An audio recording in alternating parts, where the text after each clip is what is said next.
Hi friends, అందరూ బాగున్నారు కదా? Welcome to connect YouTube channel. So నా వీడియోస్ కనుక మీరు ఖచ్చితంగా ఫాలో అవుతున్నట్టు ప్లీజ్ అండి సబ్స్క్రైబ్ అయితే చేసుకోండి. అలాగే ప్రతి వీడియోకి ఒక లైక్ అయితే ఇవ్వండి. ఇవాల్టి వీడియోలో ఒక ఇంట్రెస్టింగ్ టాపిక్ ఏంటంటే, బడ్జెట్ ఎందుకు అంత అవుతుంది సినిమాలు? ఇప్పుడు high budget high budget high budget అంటారు కదా. నిజంగా సినిమాలో బడ్జెట్ ఎక్కడొస్తుంది అంటే మెయిన్ ఆ షూటింగ్ లొకేషన్కి కానీ, భోజనాలకు కానీ, క్యారవాన్లకు కానీ, ఇంకోటికి కానీ, వీటికి కానీ బడ్జెట్ జనరల్గా అంటారు. కానీ ఇప్పుడున్న ప్రజెంట్ సిచ్యువేషన్లో ప్రొడ్యూసర్లు అంతా ఏంటంటే ఓవర్ బడ్జెట్ అయిపోతుంది సినిమా, ఓవర్ బడ్జెట్ అయిపోతుంది అంటున్నారు. అసలు ఎందుకు ఓవర్ బడ్జెట్ అవుతుంది? సో ఎందుకు వాళ్ళు భయపడుతున్నారు? ఎందుకు అసలు వాళ్ళకి డబ్బులు సరిగ్గా రావట్లేదు? ఇవన్నీ ఈ పర్టికులర్ వీడియోలో అయితే మాట్లాడదాం. మీరు అయితే లాస్ట్ వరకు చూడండి, very important video. First of all ఏంటంటే, మెయిన్ హీరోలు రేట్లు పెంచేశారు.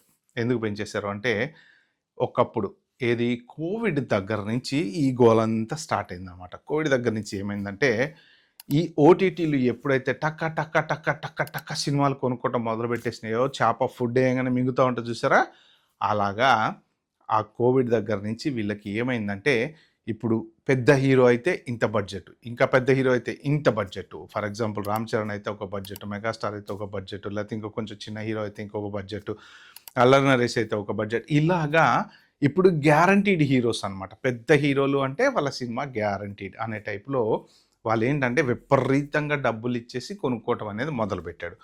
అప్పుడు ఏమైంది అంటే, ఇక హీరోలు కూడా సినిమా హిట్ల మీద హిట్లు కొడుతున్న కొన్ని డబల్ డబల్ డబల్ డబల్ చేసుకుంటూ వెళ్ళిపోయారనమాట. ఇప్పుడు ఏ రేంజ్లో ఉన్నారయ్యా మన తెలుగు ఇండస్ట్రీలో హీరోలు అంటే, దగ్గర దగ్గర 300 కోట్లు అంటారు, 200 కోట్లు అంటారు, 150 కోట్లు అంటారు.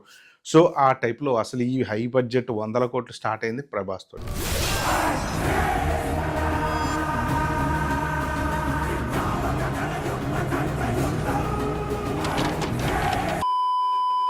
ప్రభాస్ దగ్గర దగ్గర ఫస్ట్ 80 కోట్లు, 90 కోట్లు, 100 కోట్లకి వెళ్ళిపోయాడని చెప్పేసి, ఇంకా తర్వాత మహేష్ బాబు దగ్గర నుంచి ఇప్పుడు మొన్న రీసెంట్గా పుష్పలో కూడా అల్లు అర్జున్కి 300 కోట్లు ఇచ్చారని చెప్పేసి కూడా న్యూస్ వచ్చింది. అంటే సినిమా అనేది ఒకటి మొదలు పెడితే ఫస్ట్ ఆఫ్ ఆల్ వీళ్ళకే ఇన్నేసి 100 కోట్లు ఇస్తే, ప్లస్ హీరోలతో పాటు వాళ్ళకు ఉండేటువంటి అసిస్టెంట్లు, ఇప్పుడు ఒక హీరో ఒక లొకేషన్కి వస్తే ఆయన దగ్గర ఉండేటువంటి ఆ సరంజామా మొత్తం ఎవరైనా సరే, బౌన్సర్లు కానీ, ఆయన అసిస్టెంట్లు కానీ, మేకప్ మ్యాన్లు కానీ, వాళ్ళు కానీ, వీళ్ళు కానీ మొత్తం 25-30 మంది ఉంటారు.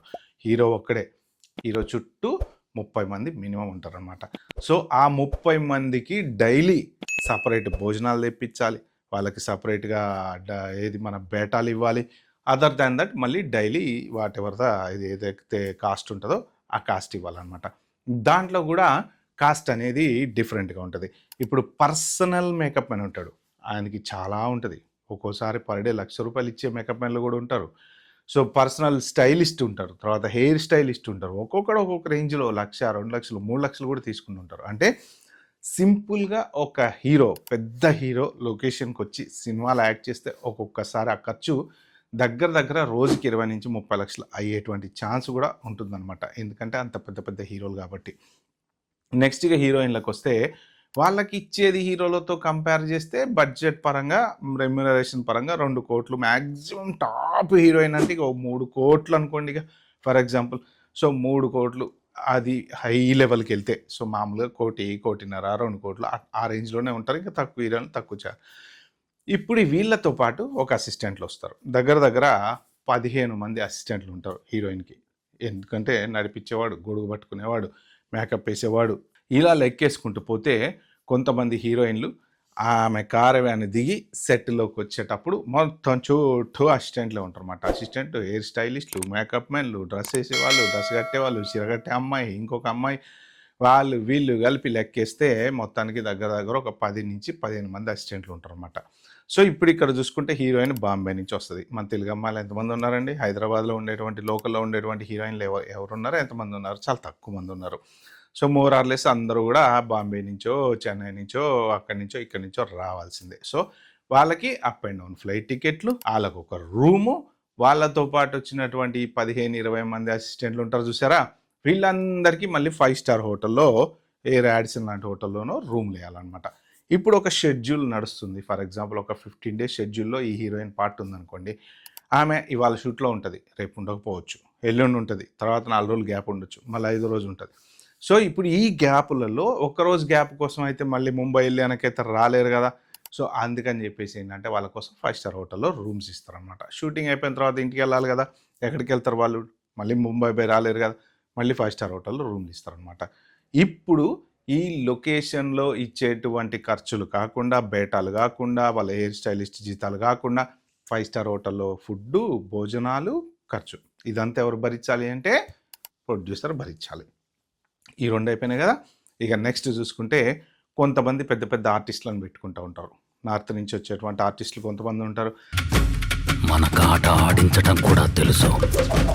ఎక్కడ ఈ ఆటకు నా కొడుకో.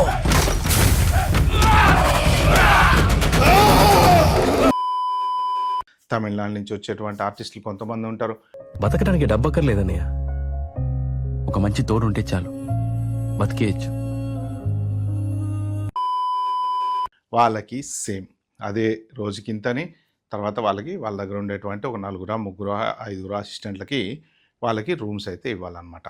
సో ఇప్పటి వరకు చూసుకుంటే ఈ పెద్ద బడ్జెట్ ఎక్కడ పోతుందయ్యా అంటే హీరోకి ఇచ్చేటువంటి 100 కోట్లు, ఆయన దగ్గర ఉన్న అసిస్టెంట్లు, హీరోయిన్ అసిస్టెంట్లు, ఇక వీళ్ళంతా పోతే మిగిలిన ఆర్టిస్టులు ఎవరైతే ఉంటారో వాళ్ళకి ఇప్పుడు దగ్గర మంచి ఫేమస్ అయిన ఆర్టిస్టులు దగ్గర రోజుకి 8 లక్షలు, 10 లక్షలు, 7 లక్షలు తీసుకునేటువంటి ఆర్టిస్టులు కూడా ఉన్నారనమాట. సో వాళ్ళ కాల్ షీట్ ఒకరోజు దొరకడమే కష్టం, అలాంటి ఆర్టిస్టులు కూడా ఉన్నారనమాట. సో ఇప్పుడు వాళ్ళకి వాళ్ళ బడ్జెట్ ఓవరాల్గా చూసుకుంటే ఒక 10 రోజులు, 15 రోజులు, 20 రోజులు షూట్ ఉన్నా కానీ అది పెద్దగా ఏముండదు, 1 కోటి 2 కోట్లలో అయిపోతుంటుంది. మెయిన్ బడ్జెట్ వీళ్ళకి పోయేది ఎక్కడ అంటే ఈ మూడిట్లోనే అనమాట. హీరో, హీరోయిన్ వీళ్ళందరికీ ఇచ్చేటువంటి అకామిడేషను ప్లస్ మళ్ళీ అందరికీ క్యారవాన్లు ఇవ్వాలన్నమాట. అంటే ఇప్పుడు హీరో పక్కన ఉండేటువంటి బ్యాచ్ వాళ్ళకు ఒక క్యారవాన్ ఉంటుంది, హీరోకు ఒక సపరేట్ క్యారవాన్ ఉంటుంది.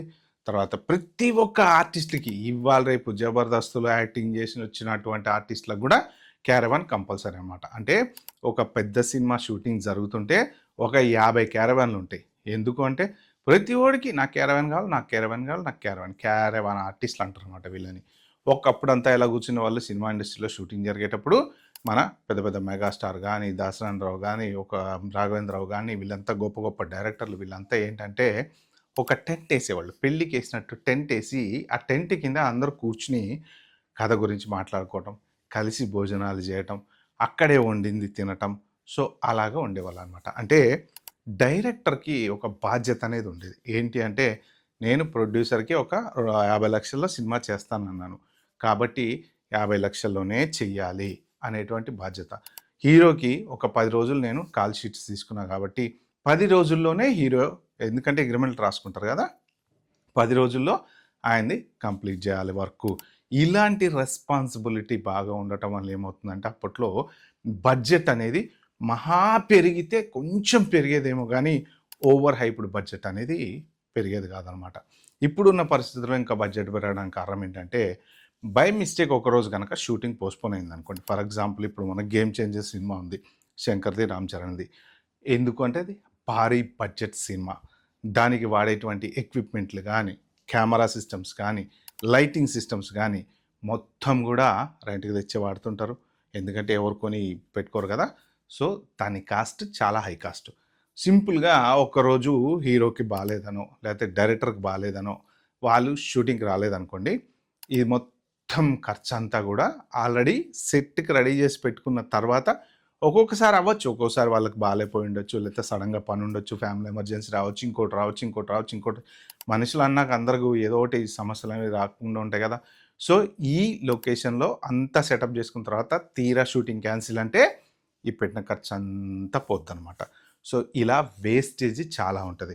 ప్లస్ వాళ్ళకి భోజనాలు బయట నుంచి కూడా తెప్పించాలన్నమాట. మెయిన్ ఆ రోజులకి ఈ రోజులకి తేడా ఏంటి అంటే ఒక్క పర్సన్ ఎవరైనా ఒక కమెడియన్ కానీ, ఇంకొక ఆర్టిస్ట్ కానీ ఆ పర్టిక్యులర్ ఇంపార్టెంట్ సీన్లో ఉండాల్సిన ఆర్టిస్ట్ కనుక రాకపోతే మళ్ళీ నెక్స్ట్ వీళ్ళందరినీ కలిపి డేట్ అరేంజ్ చేసుకోవాలంటే తోసుకొని వెళ్ళిపోద్ది. 2 నెలలు పోవచ్చు, 3 నెలలు పోవచ్చు, ఒక్కోసారి 4 నెలల వరకు కూడా డేట్లు దొరకకపోవచ్చు. ఎందుకంటే ఒక పర్సన్ డేట్ కాదు కదా ఇక్కడ కావాల్సింది. ఫర్ ఎగ్జాంపుల్ ఇప్పుడు రావు రమేష్, వెన్నెల కిషోర్, సో ఇలా వీళ్ళిద్దరే ఉన్నారనుకోండి ఒక సీన్లో. వెన్నెల కిషోర్ రాలేదు షూటింగ్కి, సో నెక్స్ట్ మళ్ళీ వెన్నెల కిషోర్కి, రావు రమేష్కు, మళ్ళీ ఈ నెక్స్ట్ వేరే మిగిలిన హీరోయిన్లు వీళ్ళందరూ కాంబినేషన్ ఏదైతే ఉంటుందో వాళ్ళందరికీ కలిసేటువంటి డేట్ ఎతకాలంటే ఈ అసిస్టెంట్ డైరెక్టర్లకి తల ప్రాణం తొక్కొస్తుంది అనమాట. సో అది మెయిన్ రీజన్. అందుకని బడ్జెట్లన్నీ ఏమైంది అంటే మళ్ళీ పోస్ట్పోన్ అవ్వటం వల్ల, డిలే రావటం వల్ల, సినిమా టైంకి రాకపోవటం వల్ల ఇదంతా డబ్బంతా ఖర్చు పెట్టిన తర్వాత మేకింగ్ కాస్ట్ వచ్చేసి జనరల్గా ఉండేటువంటి జూనియర్ ఆర్టిస్టులని, మామూలు ఈ ఆర్టిస్టులని అంటుంటారు, వాళ్ళకి డబ్బులు ఎగ్గొడతారు అంటుంటారు, మరి ఇస్తారో ఎగ్గొడతారో ఇవన్నీ పక్కన పెడితే ఆ ఖర్చు కానీ, లొకేషన్లో షూటింగ్ జరిగేటప్పుడు ఉండేటువంటి భోజనాలు తెప్పేటాలి ఆ ఖర్చు కానీ అది రీజనబుల్లీ నార్మల్గా ప్రొడ్యూసర్ భరించగలిగే లెవెల్లోనే ఉంటుంది. హైయెస్ట్ కాస్ట్ ఎక్కడంటే ఈ హీరోల బడ్జెట్లు అనమాట. సో ఇప్పుడు ఏంటంటే వీళ్ళకే 100,000 కోట్లు ఇచ్చేసిన తర్వాత మిగిలిన డబ్బులతోటి సినిమా తీస్తుంటే అది కానీ పుసిక్కున సమ్ అయిందనుకోండి, ఆ సమ్ అయిపోతే పరిస్థితి ఏంటి, ఇప్పుడు మొత్తం ప్రొడ్యూసర్ నాశనం అయిపోతాడు అనమాట. ప్రొడ్యూసర్ నాశనం అవుతాడా అంటే ఇక్కడ దీంట్లో లెక్కలు చాలా ఉన్నాయి. ఒక్కొక్కసారి హీరో పేరు మీద ప్రొడ్యూసర్ డిస్ట్రిబ్యూటర్లకు అమ్మేస్తుంటాడు, డిస్ట్రిబ్యూటర్లు రోడ్డున పడతారు. ఎందుకంటే సినిమా ఆడకపోతే మీరు చూసారు కదా, పూరి జగన్నాథ్కి ఇప్పటికీ కొంచెం ఇండస్ట్రీలో బ్యాక్లాష్ ఉంది. ఎందుకు అంటే ఆ విజయ్ దేవరకొండ సినిమా ఏదైతే ఉందో దానికి సరిగా ఆడక లైగర్ సినిమాకి డబ్బులు పోగొట్టుకున్న వాళ్ళందరూ మాకు రీప్లేస్ చేస్తేనే మీకు మళ్ళీ చేస్తామన్నారు. మొన్న కొరటాల శివ సేమ్ ఆచార్య సినిమాకి కూడా అంతే. సో అదొక పెద్ద గొడవ నడిచింది. అప్పుడు అందరు వెళ్ళి ఆయన ఇంటి దగ్గర కూర్చోవటము, నాకు డబ్బులు కావాలన్న. ఎందుకంటే ఒక పెద్ద ఆర్టిస్ట్ని నమ్ముకొని వీళ్ళు సినిమా కొంటారు. తీరా ఏమవుద్ది, ఫస్ట్ మార్నింగ్ చూసిన తర్వాత 10 నిమిషాలు పావు గంటలో చూసా తల బొప్పి కట్టిందనుకో ఎవడో బయటకు వచ్చి. ఇదివరకు రోజుల్లో ఏంటంటే సినిమా ఎలా ఉన్నా కానీ యూట్యూబ్లో అవి లేవు కాబట్టి తెలిసేది కాదు. ఇప్పుడు ఏంటంటే యూట్యూబ్ వచ్చింది కాబట్టి అసలు ఓవర్సీస్లో సినిమా పడ్డది అంటే తెల్లారి ఆ గంట సాయంత్రం 2 గంటల్లోనే బయటకు వచ్చేస్తుంది అనమాట రిపోర్టు. దానివల్ల తెలిసిపోతుంది సినిమా గురించి. అందుకని ఇక వెళ్ళే వాళ్ళు కూడా ఇంట్రెస్ట్ చూపించట్లేదు, వెళ్ళట్లేదు. సో ఇప్పుడు ఇంత బడ్జెట్ పెట్టిన తర్వాత ఎవడు వెళ్ళకపోతే ఇదంతా డిస్ట్రిబ్యూటర్లకి లాసు. ప్రొడ్యూసర్ ఒక్కొక్కసారి అమ్ముకోకుండా ఆయన సొంతంగా రిలీజ్ చేసుకున్నప్పుడు అప్పుడు ప్రొడ్యూసర్ లాస్ అవుతాడనమాట. ఒకవేళ ఆయన మేక్ ఓవర్ చేసి మొత్తం సినిమా అమ్మేశాడు అనుకోండి, సో అది ఆయనకి లక్కీ అవుతుంది. అట్లీస్ట్ లాభం రాకపోయినా పెట్టిన ఖర్చులు అయితే వస్తాయి. ఓటీటీ వాళ్ళు కూడా ఇప్పుడు తెలివి మీరారు. ఇదివరకు ఏంటంటే సినిమా స్టార్ట్ కాకముందే డబ్బులు ఇచ్చేసేసేవాళ్ళు. ఇప్పుడు ఏంటంటే ఎవరినైనా మీకు దండం, మీరు మీ సినిమాలో ఒక్కరోజు ఆడితే రెండో రోజు ఆడట్లేదు, బాగా ఆడితే అప్పుడు మేము డబ్బులు ఇచ్చి తీసుకుంటాం, దాని వాల్యూ అప్పుడు లెక్క కడతాం. ఎందుకంటే 1 కాదు 2 కాదు, కొన్ని వేల వెబ్ సిరీస్లు, కొన్ని వేల సినిమాలు రోజు రిలీజ్ అవుతున్నాయి. చిన్న 5 లక్షలు 10 లక్షలు 15 లక్షలు పెట్టి తీసినా కూడా ఓటీటీలోకి వస్తున్నాయి. అందుకని చెప్పేసి ఈ ప్రొడ్యూసర్లంతా బడ్జెట్ బడ్జెట్ బడ్జెట్ బడ్జెట్ అని భయపడుతున్నారు అనమాట. ఓకే ఫ్రెండ్స్, ఈ పర్టికులర్ వీడియోలో నేను చెప్దాం అనుకుంది. వీడియో మీకు నచ్చినట్టు ప్లీజ్ అండి like, share, subscribe my channel. Thank you, bye, have a good day.